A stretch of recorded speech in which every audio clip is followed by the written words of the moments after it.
और वेनेजुएला के दरमियान कशीदगी बढ़ गई। अमरीका ने वेनेजुएला से ईरान जाने वाला खाम तेल बरदार बहरी जहाज कब्जे में ले लिया।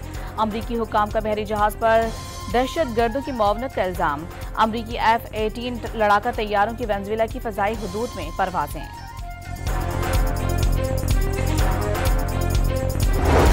दिफाई मैदान में बड़ी पेशरफ्त। अमरीका पाकिस्तान को F-16 तैयारों के लिए जदीद टेक्नोलॉजी फराहम करेगा। नई टेक्नोलॉजी से तैयारों की उम्र 2040 तक बढ़ जाएगी।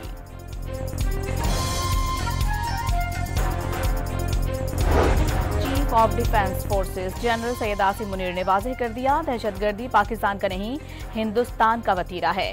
दुश्मन को छुपके नहीं ललकार कर मारते हैं।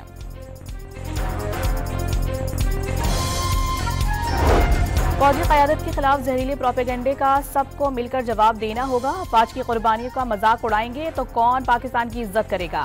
वजीर आजम का कौमी उलमा कन्वेंशन से खिताब।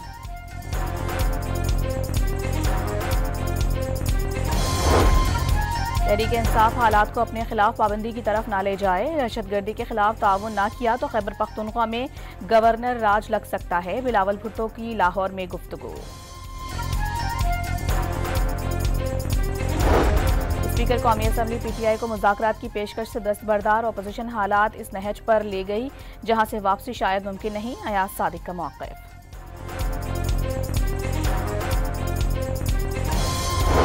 PTI माइनस हुई तो आप भी नहीं रहेंगे। बैरिस्टर गौहर ने खबरदार कर दिया। 20 और 21 दिसंबर को कौमी मशावरती कॉन्फ्रेंस बुलाने का भी ऐलान।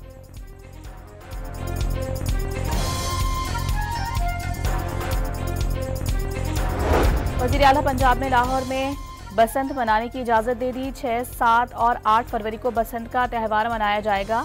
हर पतंग साज और डोर बेचने वाला रजिस्टर्ड होगा।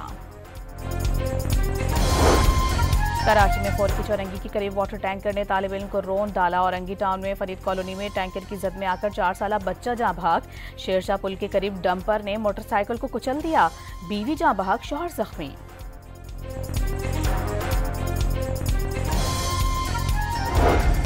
राजनपुर के इलाके गोठ मजारी में जमींदार ने फायरिंग करके खेत में घुसने वाली ऊंटनी को जख्मी कर दिया।